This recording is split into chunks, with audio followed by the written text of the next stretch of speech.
So, ayan guys, good morning. So, may isi-share po ako sa inyo. Verified na ba ang iyong Facebook account? Naka-fill up ka na po ng identity confirmation? So, ano nga ba ang kailangan doon? Kailangan mo po ng ID, yung valid ID. Then, dapat malinis ang iyong pag-fill up sa iyong identity confirmation. So, paano nga ba i-verified ito or fill upan? Panoorin mo ang tutorial na to. Hope makatulong sa iyo. So, tara, umpisahan natin. So, punta tayo ng Messenger. Dito tayo sa may tray line.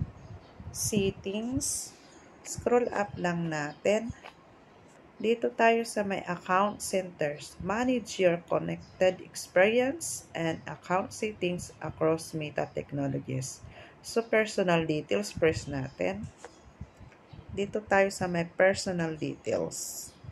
So, dito tayo sa may identity confirmation. So, sa akin, na-confirm na nailagay ko na ang aking ID, passport ang aking ginamit. So, kaya confirm na. Kung hindi pa, i-press nyo lang po yung arrow at dyan po kayo mag-fill up. So, ganun lang po. Thank you for watching. Much love and God bless. Follow for more tips.